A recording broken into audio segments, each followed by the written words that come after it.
Sure.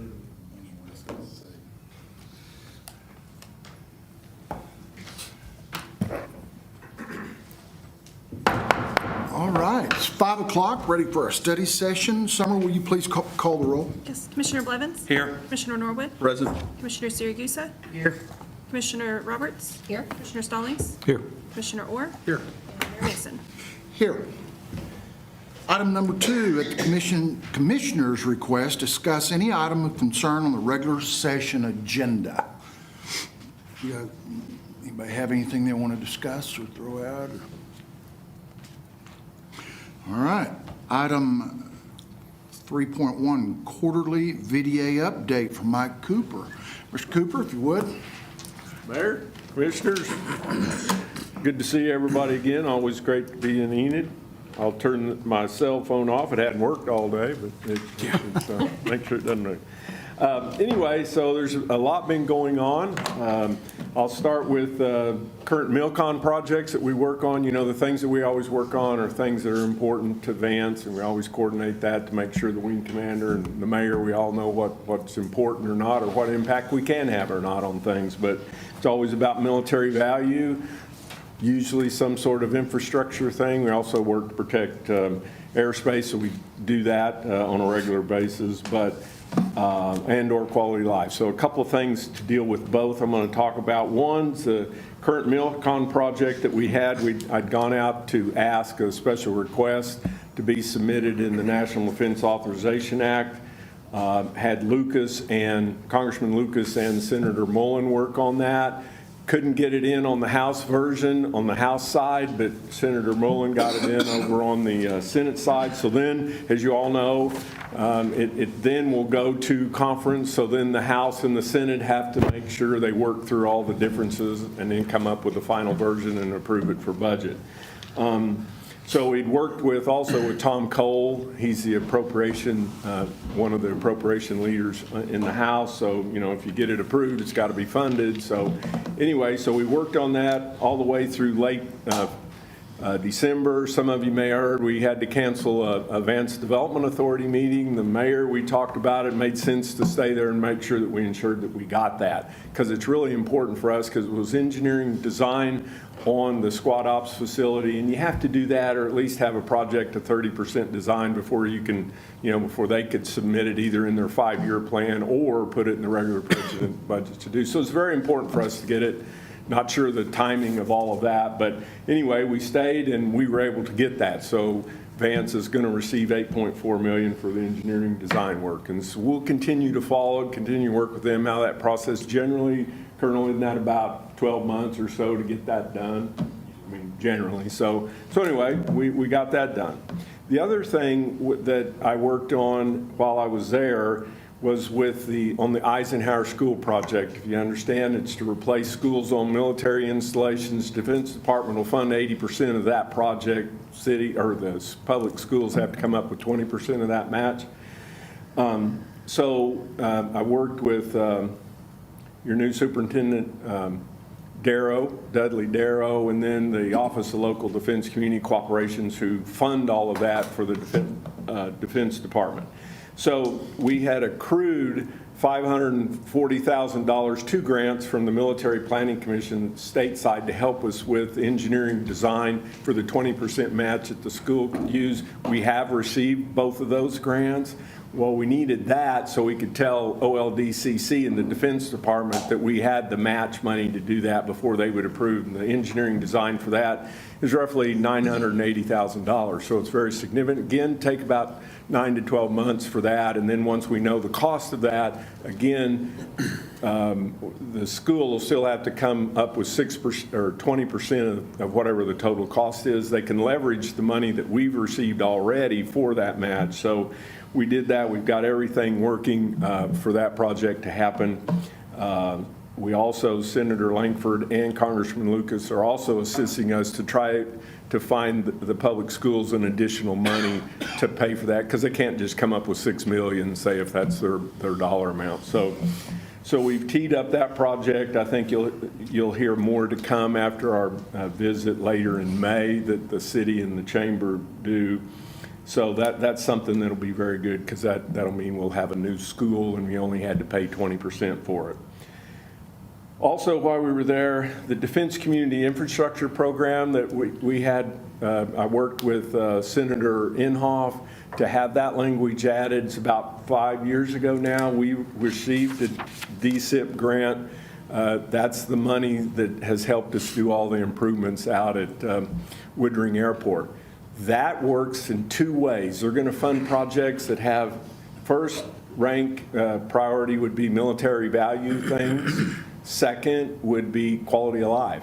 Well, quality of life hardly ever stacks to the top, and so you don't usually get very many quality of life programs. So working with the Association Defense Community, that I was chair of that for 3 years. I just happened to be over their federal outreach program, which is, you know, if the communities across the U.S. need something else, we take it to them. So we're the ones that would file for the projects to be added to the National Defense Authorization Act.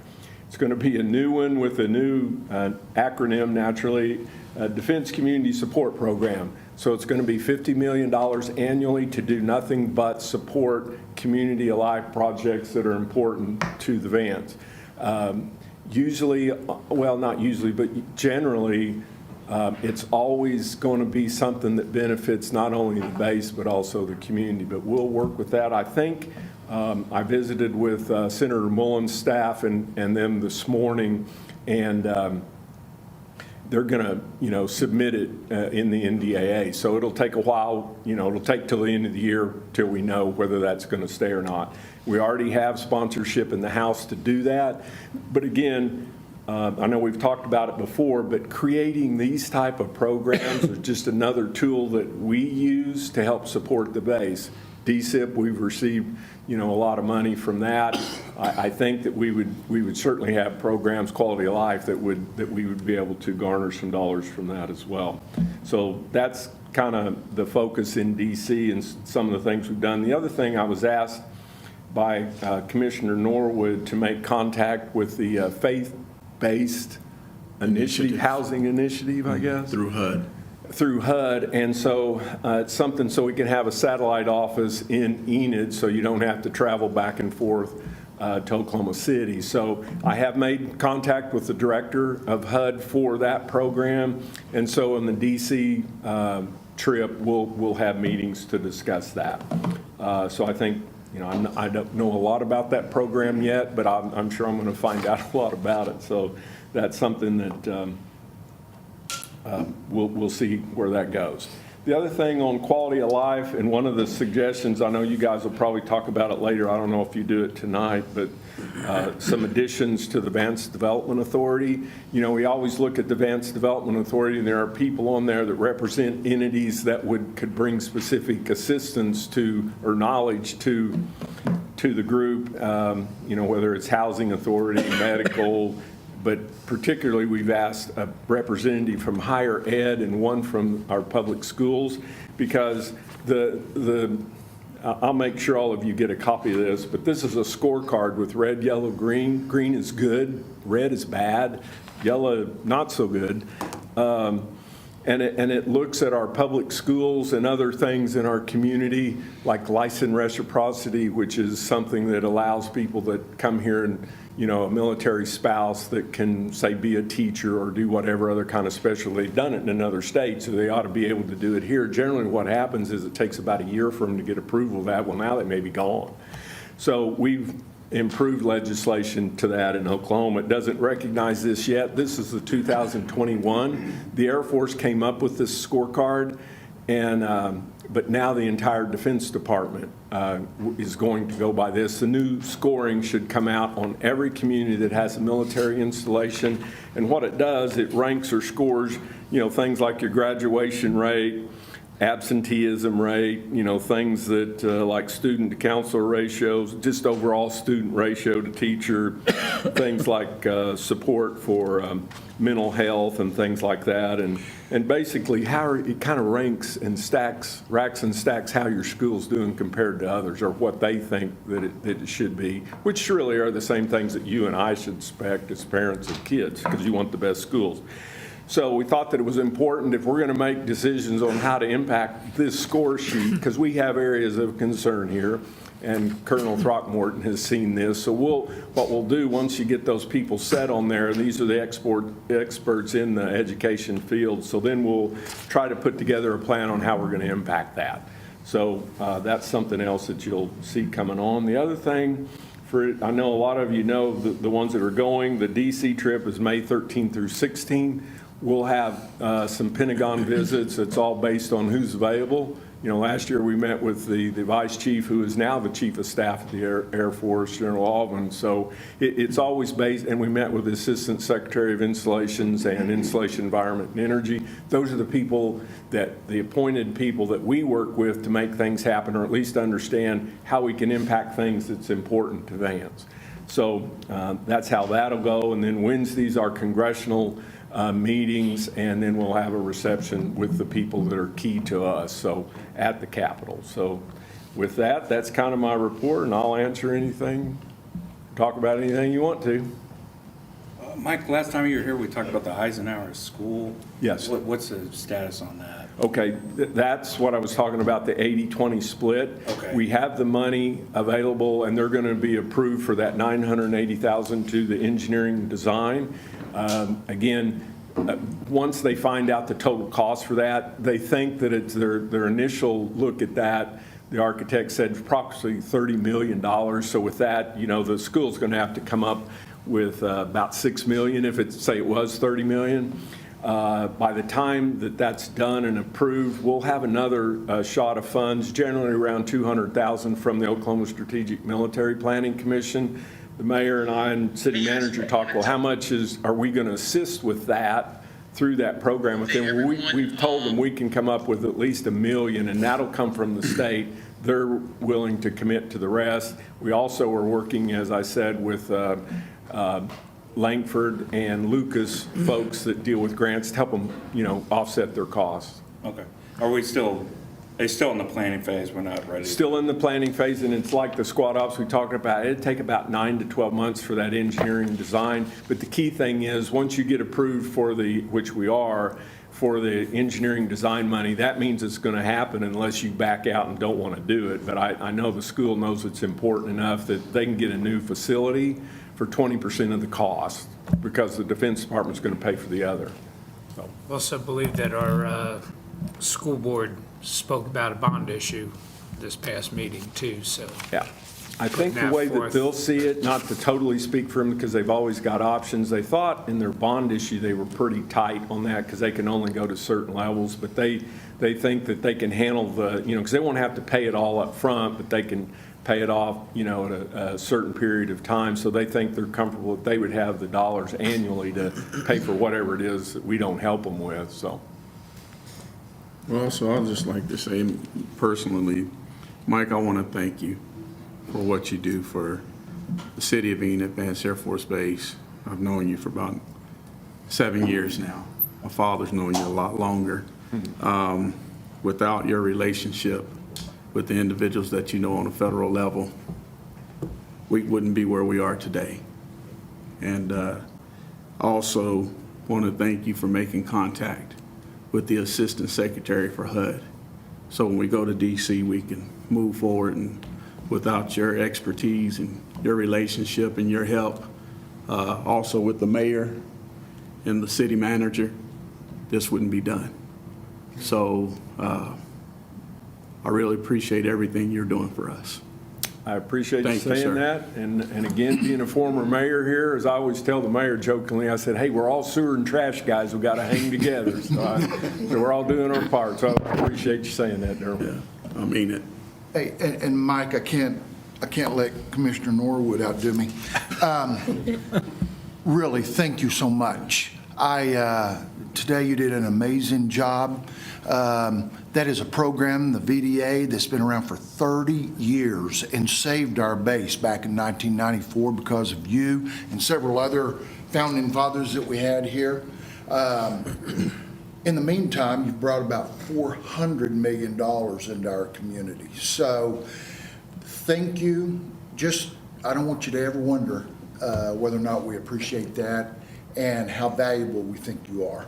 So, Yeah. thank you very much. for I what you appreciate do. saying that. And some of you have heard me say this before, but, I consider Enid my hometown because my kids went to school and finished school here, so it's always important to me. I will also tell you, while it's a team effort here, we could never do what we do, again, without the relationships, as you say, but we always get the next best wing commander, and I mean next best, he's the next one that's the top wing commander. So I would thank you for what you guys do. You're always there. We support you as much as we can, and do everything we can. So we'll keep it up.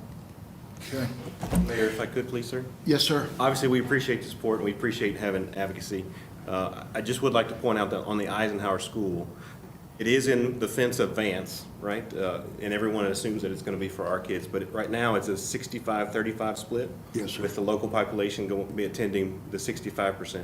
As we grow that footprint and we get it larger, the local population will actually own more of that school because we don't have any more kids to put in there, right? So it's actually very advantageous for the local community and not just Vance. And I think that's an important part to emphasize. That's a And your- very good point. Your new superintendent highlighted that a few weeks ago when we brought it up because you're right, exactly right. It isn't just, and most of these things that we do, it's not always just for Vance, just like what we've done, the accomplishments we had at Northern and Northwestern when we acquired Phillips University, for example. Well, we didn't do it just for Vance to have access to higher ed, which is important. We did it because of our kids, so we could go here locally without having to go away from town. So it's always generally a good plus for both sides. So. It's been a great relationship. I want to just add to what the Colonel said, as I know I have several of my clients that come from the Air Force that come out to my facility. I also got some of the workers that are out at Vance that their kids go to Eisenhower and come out to mine, and Dr. Murphy's Amazing. amazing, Yeah. amazing principal. So, and I know those kids deserve a lot better facility than what they got right now, so Yeah. thank you for Going to be a great effort. Okay, anything else? All right, thanks for having me. You bet. Thank you. Item 3.2, discussion of homeless issues with Matt Lohman of Hope Outreach. Thank you all for having us tonight. First thing I'd like to say is, Gerald, you promised refreshments. I don't see. It was downstairs. I missed them. No, I do appreciate you guys. I got my tea, you can have my water. Just did want to kind of highlight Hope Outreach real quickly, just that our mission statement is to share the love of Jesus to our community with the purpose of empowering people toward responsible living. And we have 5 separate ministries that are designed to be able to do that, with our parenting ministry teaching parenting classes and helping parents understand and take on the role of parents and be successful in that. We have our marketplace ministry just down the street, where we use that as a major funder for most of our ministries. And then we also use that as a job placement opportunity for people coming out of incarceration, coming out of drug addiction, coming out of homelessness. We provide opportunities for a lot of people who just have a poor work history. And our goal is to get them up on their feet, get them going so that they can get a better job and be productive in our society again. We also have our Waypoints ministry, which is designed to help people stay in their homes. So if they are low on their electric bill, gas bills, water bill, need gas for their car, need clothes for an interview, they can come in and we'll put them to work in our store or our warehouse, and then they can work towards a voucher, and then we'll pay towards that bill, or we'll give them a voucher. We never hand out cash in that way. But that enables them and empowers them to stay in their home, and they earned it. We didn't just give it to them, but they earned that. And then we have our other 2 ministries, who I have my representatives here tonight from that. Sandy Hamilton is our director of the Refuge Ministry, which is our homeless day center, and the Waypoints Ministry. And we also have Rodney Fowler, who is the director of our transitional housing ministry. I brought both of them because both of these ministries really address a lot of people who are homeless or potentially going to be homeless. So they will be able to answer many questions, and Rodney will give some numbers and statistics on the transitional housing ministry and the men coming out of incarceration in just a moment. But our refuge ministry is designed and set up as a day center. We're open 8 o'clock to 4 o'clock, Monday through Friday.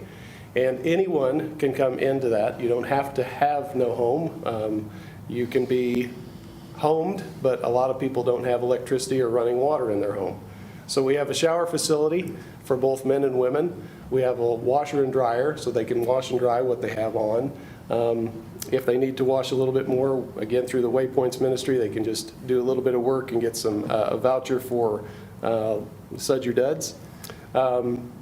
We also provide a safe, clean environment for them to get off of the streets if they have no place to go during the day. We work well with Salvation Army. Salvation Army is an overnight shelter here in town, but they are not allowed to stay there during the day, which is understandable. They want them to be out looking for a job and working in that way to be successful, but we understand they can't do that 8 hours a day. So we have a place for them to be and get out of the cold and get off of the mean streets of Enid, actually. They can use our address as their mailing address. If you're homeless and you have no place to put as an address, you can't put that down on an application, you're not going to be contacted. They can use our phone number as their contact phone, again, for reasons of application purposes and people needing to get a hold of them.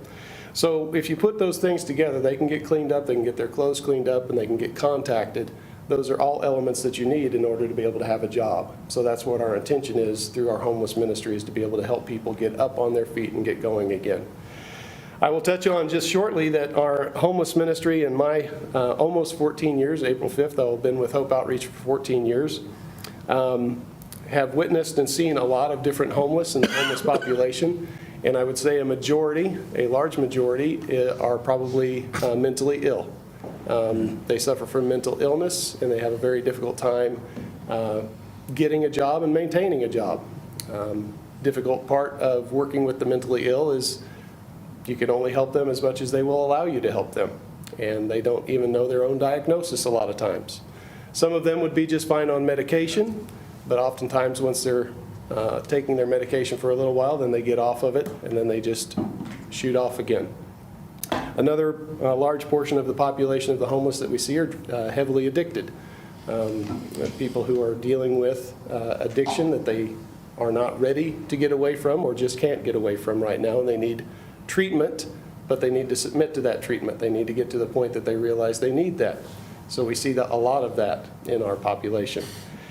We also have a population that I don't quite understand, but we have a lot of people who choose to be homeless. They are former veterans. They have different things that we could get them connected to with resources and housing, but they choose to stay on the streets because they don't want people telling them what to do. Kind of reminds me of the old vagabond that just would grab the hanky and the pole and just jump the train.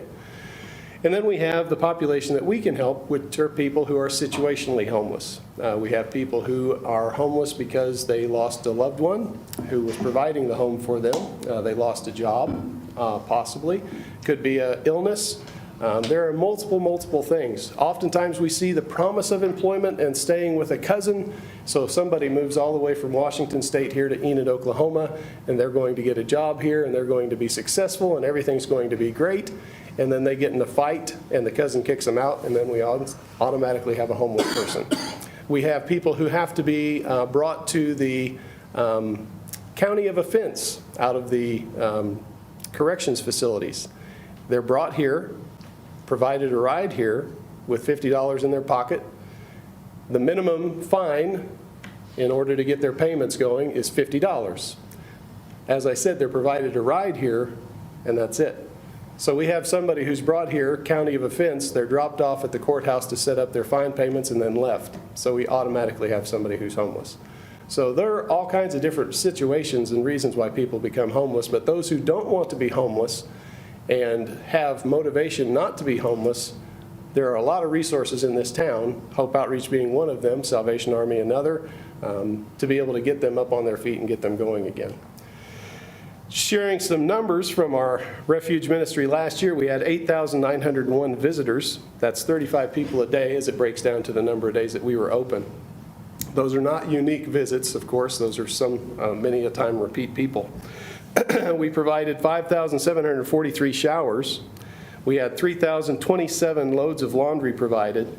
And from our calculation, just in our ministry, we recognized 164 new homeless people last year. That averages out to 14 new people a month that we saw as homeless. And I don't know if I mentioned, but we do provide bathroom facilities, restroom facilities. So it is a place for them to go, number one or number two, in a safe, air-conditioned place, and keeps things clean. It's interesting that we're having this issue, especially now, and that there's attention given to it, because for many years I thought it interesting that we kind of hide a homeless problem here in Enid. Because if we weren't there, then a lot of people would be hanging out in businesses, in storefronts, and things like that. But because we gave them a place to be, a lot of people didn't realize that we had as many homeless as we did in Enid, or that there was even an issue. But now that it's starting to flourish a little bit more, it is interesting to me that we're now starting to see that. I'm not offended by that. I just always thought that we might be kind of hiding the issue for most people. They don't realize that there are so many people having these problems.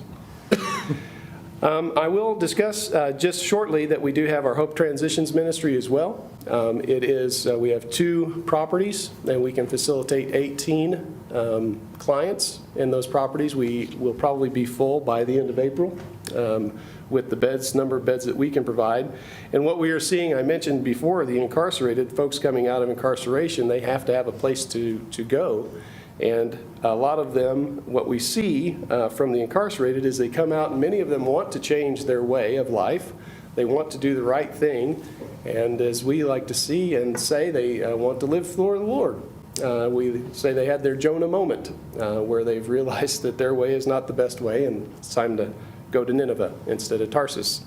But what happens oftentimes is they have thousands of dollars of court fines and court fees when they come out. They have no transportation, and in Enid, Oklahoma, that's a difficult thing. They can't get their driver's license until they pay down those court fees and fines to a certain level most of the time. And they have no money, again, when they come out, so they end up going back into the same environment that they came out of in the first place. So with our transitional housing ministry, we're able to provide supportive housing. There are different requirements that we have. It's a 6 to 9 month goal-oriented program that allows them to work on paying down that fine, budgeting, life skill development, and again, Rodney can give a little bit more detail on that. But it is an area that we see potential homelessness quite frequently if there's not support for these men coming out, and of course women as well. We just don't have a facility for women. We have 2 facilities for men at this time. We'd love to see a facility for women as well. But I covered a lot there. I will turn it over to Rodney if you wanted to speak a little bit about the transitional housing. Yes. Mayor, can I ask a few? I just wanted to, I appreciate you so much coming in. I remember, it's been a couple of years ago, I think you did a presentation at the Rotary Club. And Yes. the homelessness issues over the last several years, they've always been there, but it's been a challenge for the city because people look to the city to solve every problem. Right. And this is a very difficult problem. So you're the 4th group that's come in of the 4 that I see doing a lot for homeless. Not saying that's all of them, but you had a unique perspective from that Rotary Club thing. You had the hand model thing, and Oh, yes. can you talk through that? Because I think Yeah, there are. sometimes people think, hey, you can go give them $10, you can give them a ride here or there, get them signed up for a VA check or something. That's not the truth, right? Right. The thought is that there's, we have multiple resources in our life. All of us do. But when we look at it, you can just look at your fingers and think of 5. First and foremost is the material resources in our life, which you can basically think of as almost any food, money in the bank, a car, clothes, housing. That's a material resource that we need. We also have our emotional resources that we have. So how do you respond to a bad situation? I've had guys before hire them on, they were looking for a job, and after one day they didn't come in, and it's because their turtle died. And they were just too upset, too distraught to come in because their pet turtle died. They didn't have the emotional resources to go forward with that. We have our mental resources, our cognitive ability, which can be added to. Some just, there's a certain level of that we're gifted with or not gifted with, but then it can be added to through schooling and skill development. So we have those resources. Then we have our physical plant as well, which is, can you stand, can you walk, can you talk? And that goes into the mental resource as well. Can you think clearly? And then, of course, the fifth and the most important is our spiritual resource. Where is your real source of strength? Where is your real source of peace? And those who have that can do really well. But as I shared with Rotary and what I shared with Gerald, and I didn't come up with this all my own, this was through Ruby Payne study, is we spend almost all of our time pumping resources into the material. But if you don't have your other resources, these other resources filled up, then it's a leaking sieve. It's just a complete leaking sieve. So for instance, again, if somebody needs food, well, then we just give them food. That's the give a man a fish for a day rather than the teach a man to fish situation. Because if you teach a man to fish, now you're pumping into his cognitive. You're giving him or her the ability to then provide for herself or himself. What we do is we oftentimes just give to the resource, and it just is you'll never give to catch up to the need. So without pumping into these other four resources, if you don't help someone with their mental resources and their emotional resources, and especially in our case, as Hope Outreach, we're a Christian organization, their spiritual resources in which the rest of them hinge, that's also going to help their emotional resources, how to deal with things, put things in perspective. Without doing that, you're just putting water in a leaky bucket constantly. So that's the idea of empowerment, is helping people fill the holes in their bucket. Enabling is just continuing to pour the water in the bucket, and it just lets them go for the day, and it just sweeps things away a little bit. So yeah, that's kind of what I was sharing at Rotary. Well, thank you for sharing, because I think that's a holistic approach. Appreciate it. Yeah, but I would like to turn it over to the experts.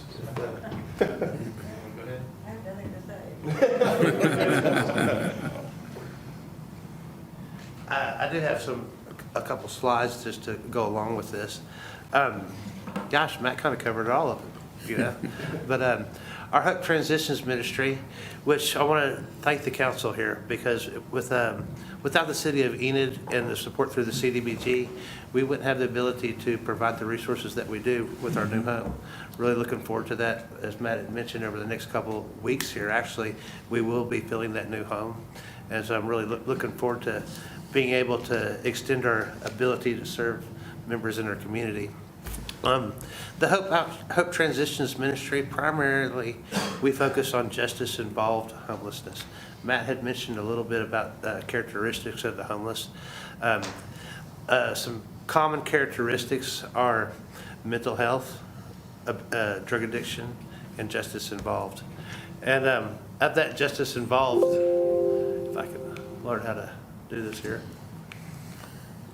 I pulled up some numbers this week. Actually, I called the entities that we work with. Whenever we're trying to identify an individual that needs help transitioning back into society, we work with Enid Community Corrections, Garfield County Detention Center, and the Garfield County Drug Court, and the Northwest Probation and Parole. These numbers are just a monthly snapshot, and I attained them this week. I called each entity this week and got their current numbers. But out of the individuals that they help, they're homeless. The numbers that are homeless, of course, let me go to a little better slide here where I've compiled all the numbers. A total of the homeless of the justice-involved participants in our community as 70 individuals. And so from that 70 individuals, I'm just kind of using some of the numbers that have been brought up here recently in your homeless discussions. The number seems to be a total population within Enid is 150. Actually, this morning I did get the current numbers from the most recent PIT point in time, and that was 257 homeless individuals within. That's actually an 8-county number. We're in the continuum of care for Northwest Central Oklahoma. And so that number is 8 counties with that Northwest continuum of care. But, you know, I would agree that is around 150, our total population within our community. And of that 150, 70 of them potentially are justice involved. And that is where we put the focus of our efforts with the Hope Transitional. What I mean by the focus of our resources, we do ministry inside of these these individual entities. And so what we do is when we identify a person that is susceptible to making changes and wants to change their life, then we pick them up from that facility when they're released, and we bring them to the ministry. The first thing that we do, I'm just going to give you a basic overview of our operations, what we do. And Matt, this kind of refers to the hand, you know, making sure what I call wraparound services. Whenever we pick up someone from that institution, the first thing that we do is we're going to help them with their basic needs. I'm just going to give you a little overview of what that looks like. When we pick them up, my first day is, well, generally I take them out to eat. You know, they've been locked up for a while, so we take them out to eat, and I get to know them. But then the remainder of that day is acquiring those basic needs. Without basic needs, it's hard to take that next step. If they don't have food, shelter, and clothing, if they don't have their basic primary hierarchy of needs, how do we expect them to get a job and move on up the scale to independent living? Once we've acquired their basic needs, the next week, we help them attain employment. And we do that through several entities within our community. Some of the individuals that we work with that come out of the Enid Community Correction Center, they potentially might already have a job. Career Tech, a division of Career Tech called the Career Tech Life Center, they help guys attain employment while they're incarcerated. So some of the people that we do pick up that are already employed at ADM, PT Coupling, Tyson, if they don't have a job, a lot of times we'll work with TPI staffing to help them attain employment. Once they've attained employment, then we kind of continue working on the wraparound services that they need.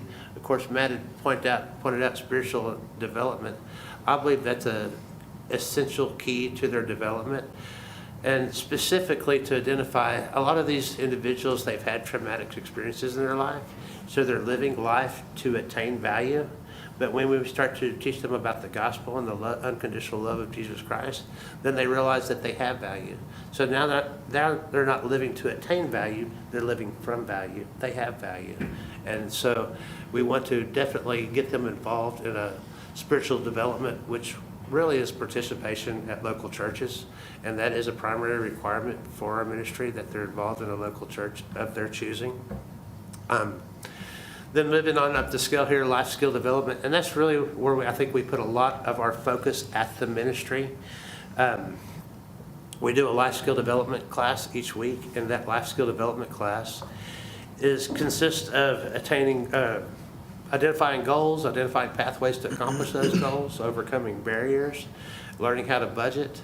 You know, a lot of the individuals that we work with, they do not have those life skills. And so something that we've implemented at the beginning of this year, we now have a life coach that teaches those life skill development classes. And so if an individual is having challenges or difficulties with their goals, with their budgeting, with attaining resources within the community.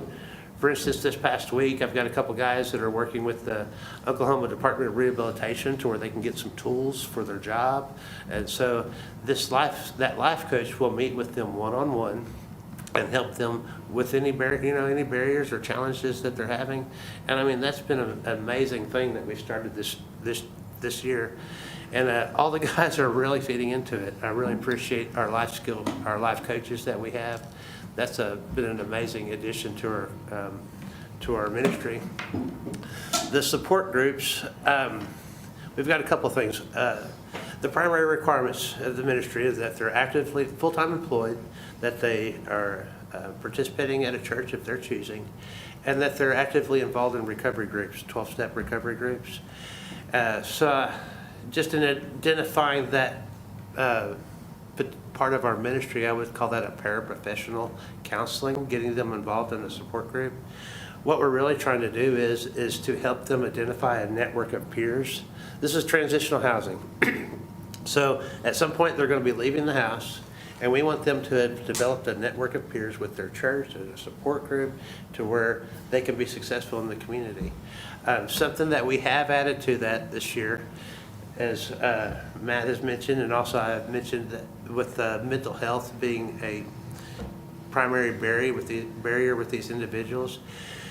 Over the past year, we've noticed a lot of that, and I've seen some things that just disturbed me. Some of these guys, we help them attain all of these resources, and then because of a mental health issue, they don't know how to maintain those resources. That they end up living from some traumas from their past, and so we have partnered with some professional counseling agencies in the community. And if a person that has an identifiable mental health need, then we will facilitate them getting that mental health, professional counseling if that's needed. And so I'm really looking forward to working with that this year. But then our ultimate goal is independent living. And so Matt had mentioned it's about a 6 to 9 month program.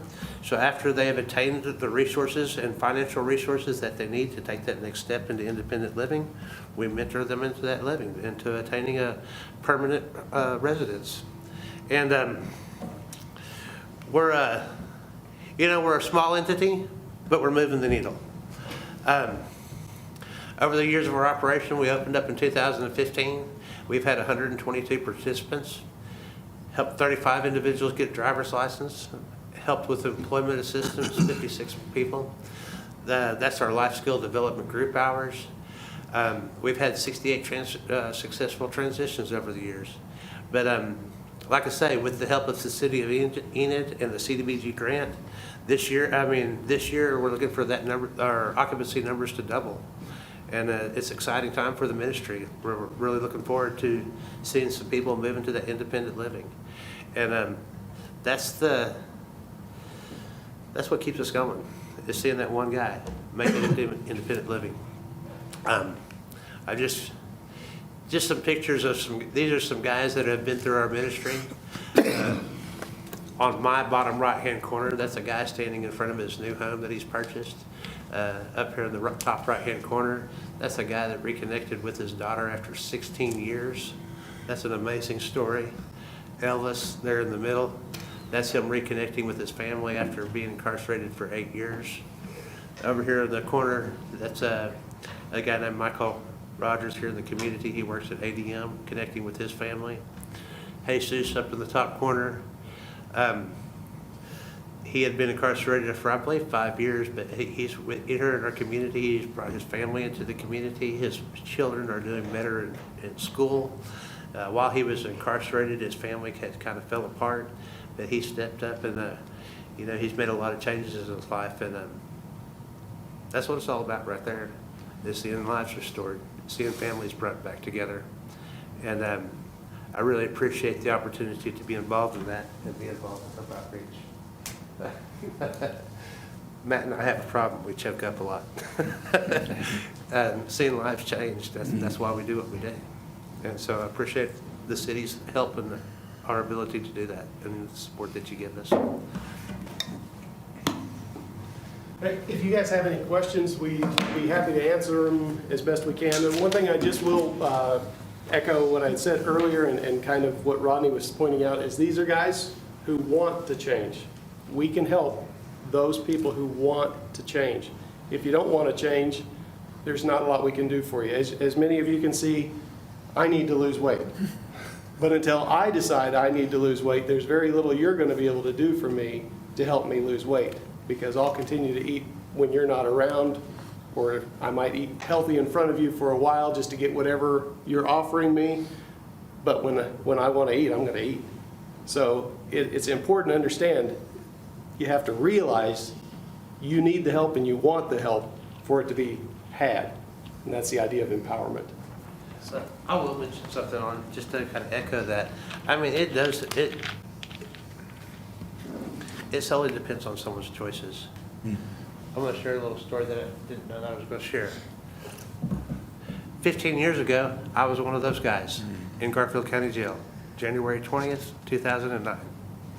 And this week, as I was compiling these numbers, going to these entities, it gave me an opportunity to reflect on my journey, you know? And I was one of those guys in Garfield County Jail. And on January 20th, 2009, something important happened in my life. I came to a moment of clarity, a conclusion that it was Rodney's problem, that I was the one that needed to make changes.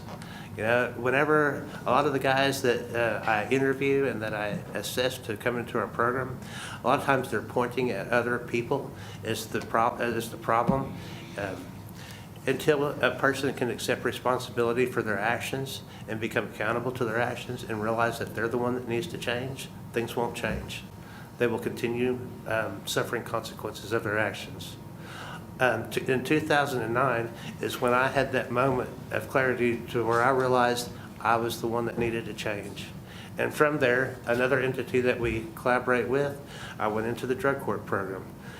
Spent there for a year, and at that time, I was living in one of the homes that we own today, the Oak Home over between Independence and Washington. And, you know, the reason that I want to share that story is because what had to change for Rodney's situation to change was Rodney. You know, and if we want to help people that are homeless, that are in these situations, if we continue enabling them in their situation, then we are robbing them of the dignity to be responsible, healthy citizens of our community. They have to reach that point of a bottom, of having a heart change. And at that point, when that person becomes susceptible to change, then we can help them. And if they haven't reached that, then we're enabling them by providing them with the resources. And so that's a hard part of our job, is to identify, has this person reached a point to where they're wanting to make a change? It's a challenge, you know. And another hard part of what we do at the Transitional Housing Ministry is asking somebody to leave.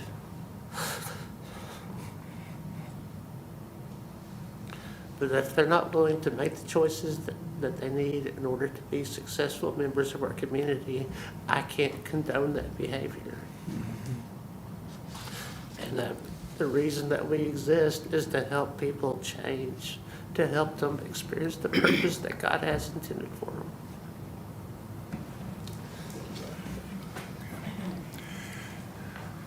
I would like to say that as in regards to our homeless population here in Enid, I have heard people say that our numbers are down, but at the refuge, we have not seen a decrease in the numbers at all, but rather an increase. We are averaging 50 to 60 people on a daily basis. Most of them are people who are going to come in and go out and be here for a while. We have our chronic homeless on the streets, but we've got a lot of new people coming into town, mostly white males. There are a handful of darker complected, shorter men that are showing up with limited English, but I'm really not sure if they're illegals or if they're just marshallese, because they're not being real forthcoming with how well they can understand what you're saying. So I know that one of our overnight facilities closed down this week, and there are a lot of people living in tents and in the woods. So they're not going into the Salvation Army. They are finding places to live on the street. But if you hear it said that our numbers are decreasing, that is not what we have seen at Hope Outreach. So just keep that in mind. And that's all I have to add. Thank you. Any questions? Yeah, I've got several questions, if that's all right. And to whoever, it doesn't matter to me, but how well do you think, first of all, let me say thank you for what you do. I forget sometimes to say that, but we do appreciate it. The other groups that we've brought in, we've tried to see what they do and just what their feel is for what's going on out there. But how well do you think these groups work together? Is there room for improvement, and if so, what would that improvement look like? Are you talking about the social service agencies? I'm talking like Salvation Army versus Hope Outreach. You said you guys have good relationship. Right. I mean, explain to me how that works, but is there room for improvement? It seems to me like we're duplicating services a lot of the time. And I don't know, I don't want to speak out of turn, but if we're duplicating services, it means we're duplicating the dollars that go into that could probably be better served if we knew we were duplicating the services, right? Right. But, go ahead. Well, we're not, as far as overnight facilities go at this point in time, there's one overnight facility, that's the Salvation Army. So people leave there at 8 o'clock in the morning, they come to our place. They're there until 4 o'clock in the afternoon, at which time they are able to go back to the Salvation Army. So there's no duplication in services as far as that goes there. Rodney might have something else to add. Well, I was just going to mention that that the transitional housing portion of our outreach, we work with these other entities. One of our homes is directly across the street from the Salvation Army. And so whenever I was talking about attaining the individual's basic needs, Salvation Army is one of the places that we do that. So whenever we pick up a person, they have a emergency food and also voucher system for their thrift store, and I use our thrift store. But whenever I pick up a guy and we're acquiring those basic needs, one of the first places that we go is Salvation Army. And so that's where that guy can, so that if a participant at our residence, they're responsible for maintaining their own groceries, their own basic needs. And so we'll go to Salvation Army, Loaves and Fishes, Hope Outreach, and of course the thrift stores. And that's how we attain those basic needs. Another thing that we do with the Salvation Army, to where we work together. Whenever I was talking just a moment ago, it's hard to ask somebody to leave. Because of that challenge and that difficulty, whenever I have to ask someone to leave, a thought that goes through my mind is, oh my goodness, am I making this situation worse for this person? And so rather than just putting them out on the street, we give them another opportunity to make a choice. And so what I'll do is I'll talk with them and find out what their needs, if it's behavioral health, addiction, or mental health, or simply not wanting to follow guidelines. I'll say, I'll tell you what, if you'll go to the Salvation Army and put together 30 days of sobriety, you can come back into our program. Or I might give them an option to go to a treatment center. And the Salvation Army, we work really hand in hand with that. And they also have a lot of good programs at the Salvation Army that reinforce what we're teaching. And so we do work with some of these other entities very well. I would say that as far as duplication of services go, I don't see that being an issue in Enid. I think all our agencies, be it CDSA, Catholic Charities, Salvation Army, or Hope Outreach, we all do a little something.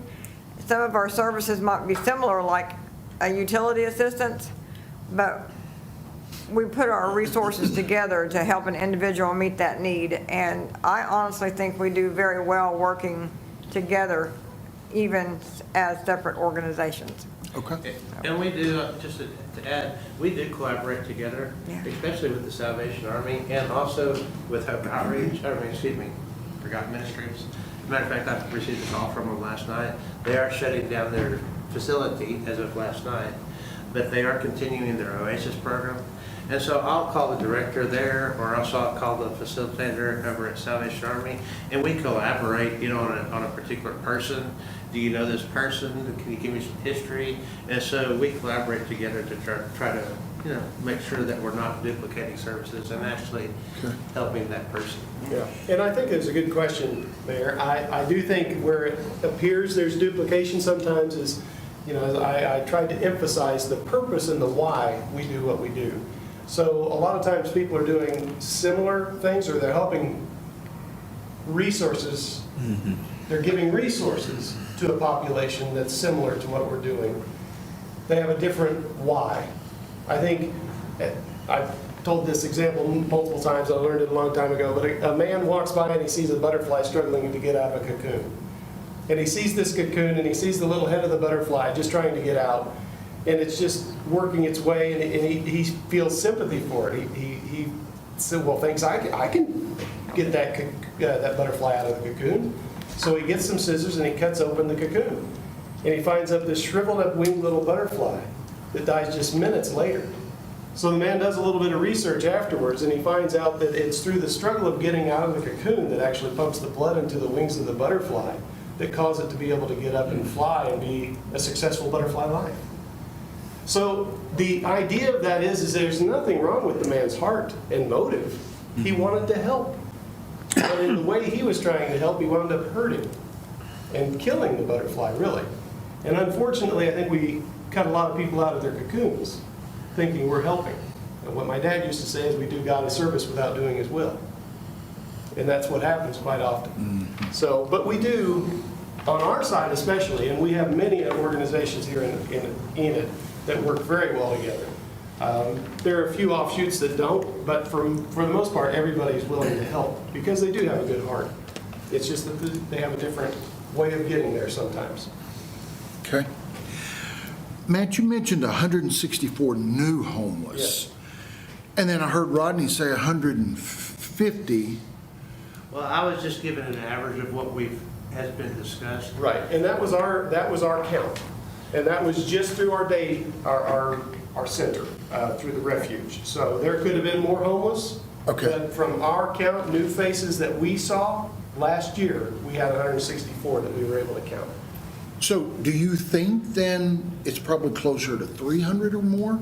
I mean, if you take, I wouldn't be surprised, no. And Okay. especially how we define homeless. Yes, sir. Again, Yes, sir. They may actually have I mentioned before, a lot of people Yes, have an we have a good address, but they estimate. don't have running water, The- electricity. We also have those who couch surf. We say they're staying someplace, they're not staying on the street, but they wear out their welcome with a friend or cousin, and then they move to the next place and the next. They don't really have a place. They're constantly on the move. I would advocate for the larger number also. So we have unsheltered, sheltered. And in that sheltered category is also something that's really not identified very well within the PIT count, and that's transitional housing. And the Hope Transitions is a transitional housing. We have about 4 or 5 transitional housing entities in their community. And so at this time, as a matter of fact, as of 3 weeks, every house in town was full. And I don't know what that number, I'd have to calculate that number. I don't know what the occupancy is at those other, but that's technically a person that is, homeless. And the significance of that 70 number and that justice involved number that I was showing, all those individuals of those 70 individuals are one choice away from being unsheltered. I mean, I see it daily. They relapse, they get back on drugs, and the next thing you know, and this is just a story of the house. Had a guy that came out of incarceration. He had attained a welding certificate at Autry at the Windring, through the career Autry. It's a welding program that they have out there. And so we had picked him up from incarceration in community corrections on Main Street. The first night he didn't come back home, and the second night he didn't come back home. So started packing up his stuff. Well, I was in the garage and I could see him walk around coming across the front of our property to our front door. So I went up to him with intentions of bringing him back into the program if he would be accountable to the situation. Hey, I messed up. I don't want to do this. I was ready to let this guy back in there. But whenever I asked him, so what happened? He said, well, I got high. I kind of figured that. What's your plans from here? And I was hoping he would ask for some help. He said, well, I think I'm going to the city. Well, how are you going to get to the city? I don't know. I've got some guy that's going to come pick me up. I said, well, how about your things here?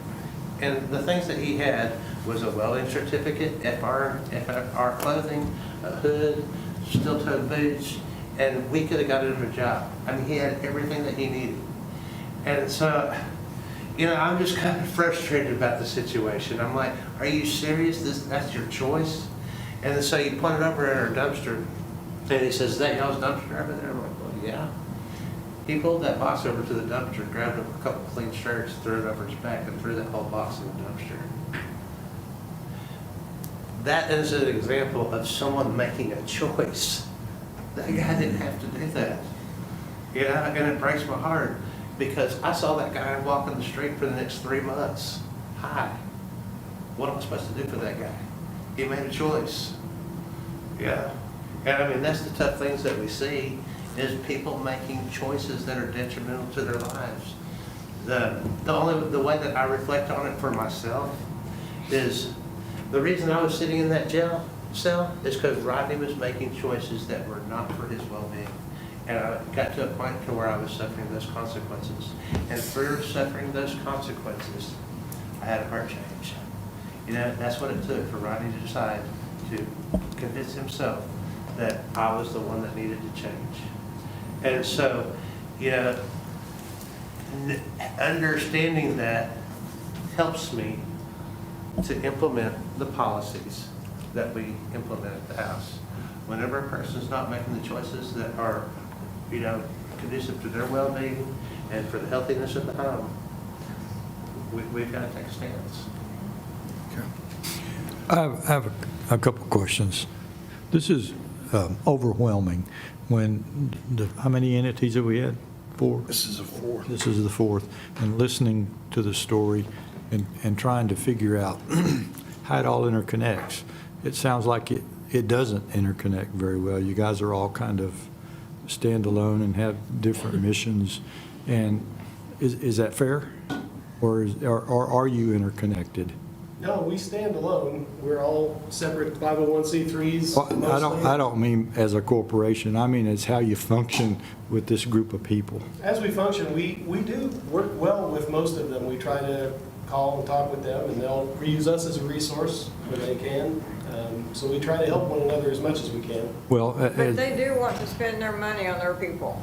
I mean, when they have money to spend, they're doing their thing, and we do our thing, but what we do is we refer each other. They'll refer them to us for something, we refer them to them for something else. So. And I mean, along that, I mean, a positive of that is we might be able to reach somebody that someone else might not be able to reach. That other person might be able to reach them in a different way, you know? And so I think that there is a cohesiveness in that aspect that we're all providing. You know, we might provide it in a different means, but I think we all have the same part. We're trying to help these individuals. Well, is there a hole in the system in terms The of? hole in the system goes to, I mean, the majority of our people on the streets right now are mentally ill. That's a huge hole. The other part, just like Rodney just mentioned, the gentleman that he was speaking about is heavily addicted. You can't legally, unless they're hurting you or hurting someone else, do anything about that.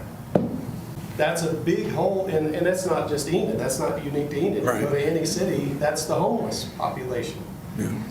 That's the problem, and that's heartbreaking because we want them to be better than they want it to be better. Did that come about 20 years ago, say, when the opioids, did this happen back in the 70s?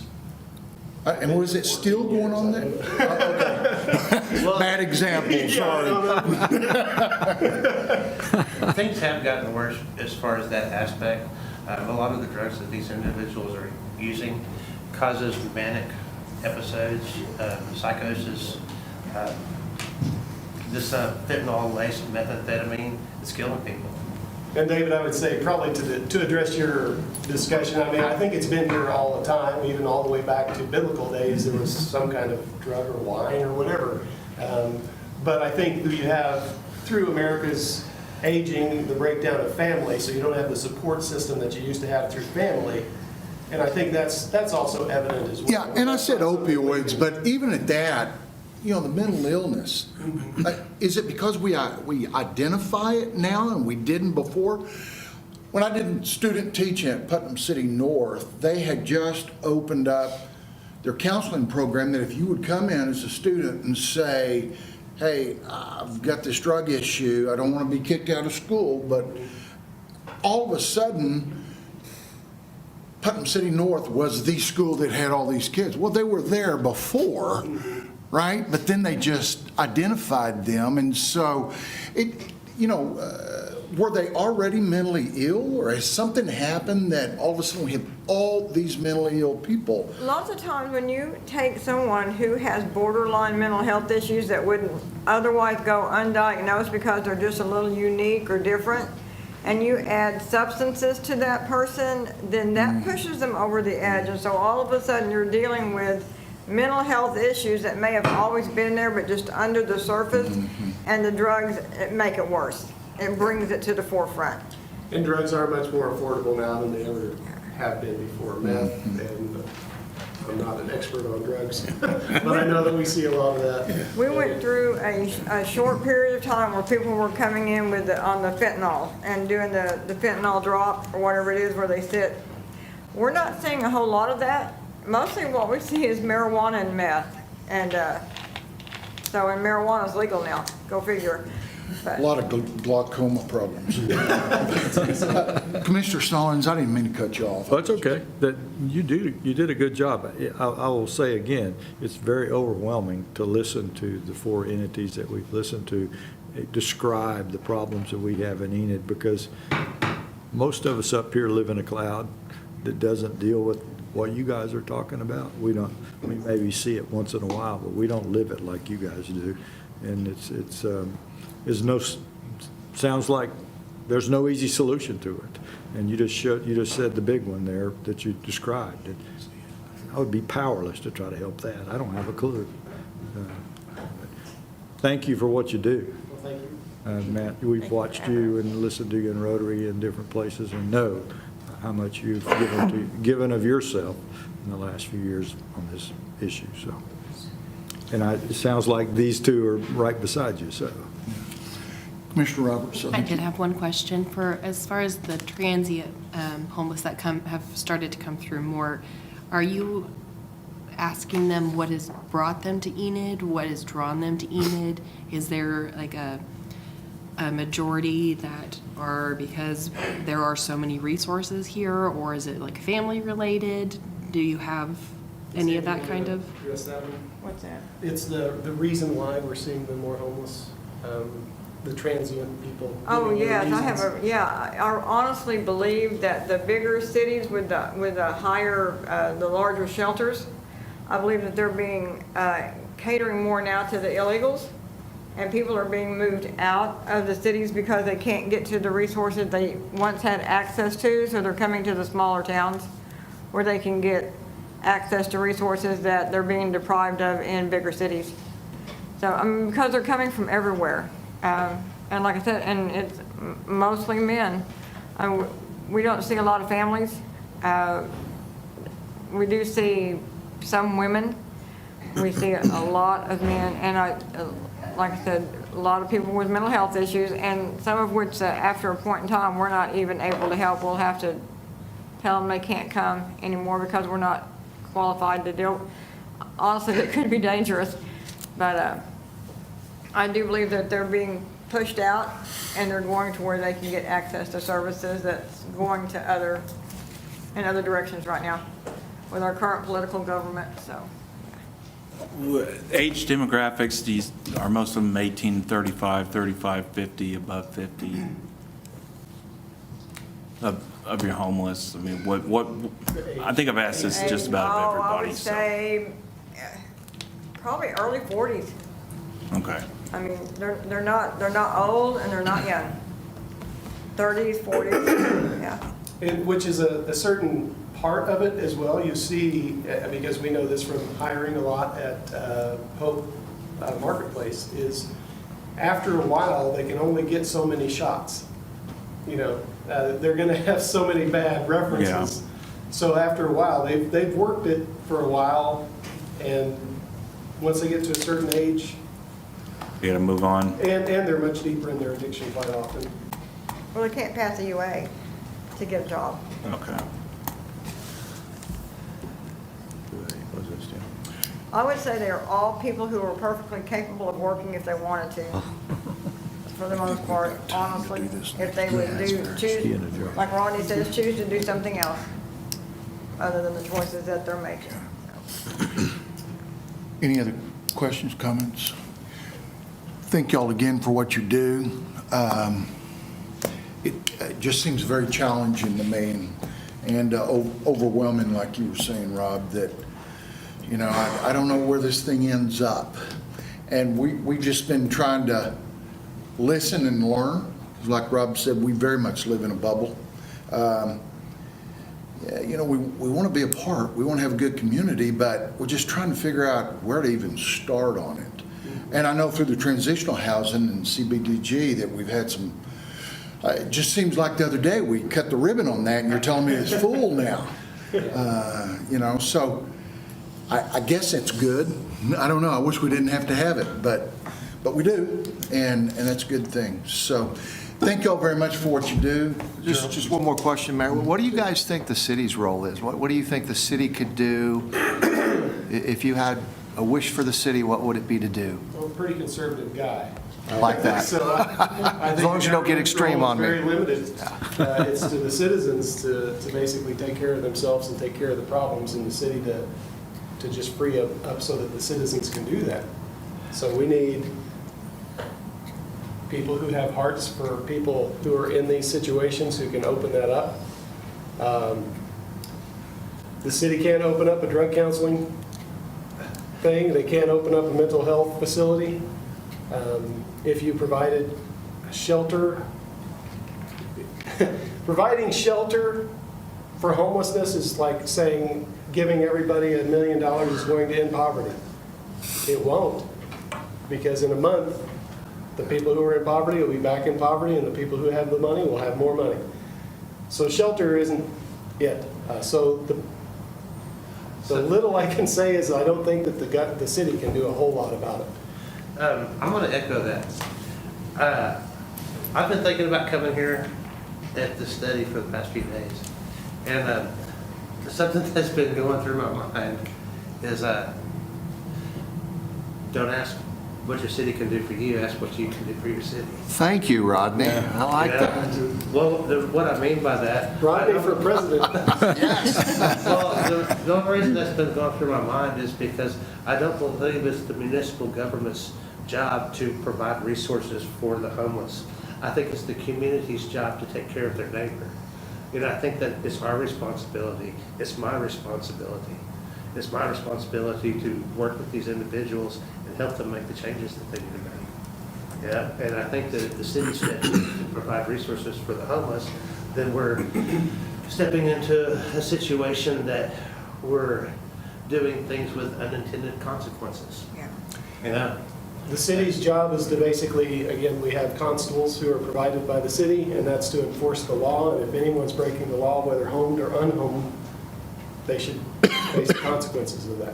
And something that I believe that you are doing, which we appreciate greatly, you're supporting what we do. And I mean, that is so appreciative. I mean, we wouldn't be able to do the things that we do without your support. And if you were to ask our homeless what they needed, they would say more affordable housing. There is a real lack of affordable housing because most of them do live on some type of check, disability check, veterans VA benefit check, what have you. They live on very little. So they would say affordable housing is one of the things that keeps them on the street. But again, it's a private entity's responsibility. Right. That's not the city government's That's what they would, responsibility. I was asking them what they would say, and that's what they would say. So. Well, thank y'all very much for being here today. We appreciate it. Thank For you. the opportunity. I think this next section's fairly short, so I'm going to go ahead and try to get it in, 3.3. Yeah, come on up, Jason. I will kick it off a little bit because I kind of sprung this on everybody because I had this ODOT stuff in my box late yesterday, and I thought it would be a good thing to add to inform the public. The newspaper beat me to it. They wrote a story about it. But do you want to talk about what's going on with ODOT in the future? I just briefly about it. ODOT's planning on doing a lot of work through town upon 412 and 81. What information we got, I haven't even had a chance to look at it yet, but it's for upcoming public meeting, which is February 19th and March the 4th. Yes. This is the website. I believe if we don't have it somewhere on our website, I know the newspaper has it on theirs and we can get it out. But it's it's asking for feedback, comments from the public. So here's a great chance to comment about what you think about the proposed improvements on Highway 412, which I'll just read quickly here. They've got a flyer, and it's on this website. 412 east of 81 is a separate project. 412, and that would be from, I believe it's from 30th Street. Let's see, it's from Lakeview Drive to 30th Street. 412 west of 81 says it's from, one of these is from Garland to Lakeview. And then it talks about a project on 81. And these are long-term plans. So everybody understands this will not be happening later this year. But what is happening is right-of-way acquisition, utility relocation in FY '25, and construction actually starts in '28 and beyond. But it's this exciting because it impacts our entryways in our city. It's going to improve them. And then I don't recall how much money, but you've had a few conversations going forward. I know we'll participate in these public comment periods, but the public's welcome to do it. That's right, yep. That's the main thing I wanted to get out there, that it's open and available for people to make comments. So any constituents got questions, point them this direction. I was going to say, from 30th to East City Limits has been done by Cummins Construction. They did a fantastic job on the roadway, but we still have that disaster-looking rundown facility out there that no matter how much good work that's being done, that takes away from it. That needs to be addressed. We are working very hard, and I'm looking around at all my staff. We actually talked about that today. So obviously that's a very difficult problem, but we are working on it. We did, that those of us that were at the legislative event brought this up, and I did share with Chad Caldwell, and I have had some dialogue with the licensing guy at OMMA, but we are trying. It's a difficult problem, but we're going to try harder, get some results. Right, Leroy? Yes, sir. Jason, thank you. Thanks for keeping it short. All right, that being said, if there's nothing else, any other comment, we're going to adjourn, and we'll pick up our regular meeting at 6:30.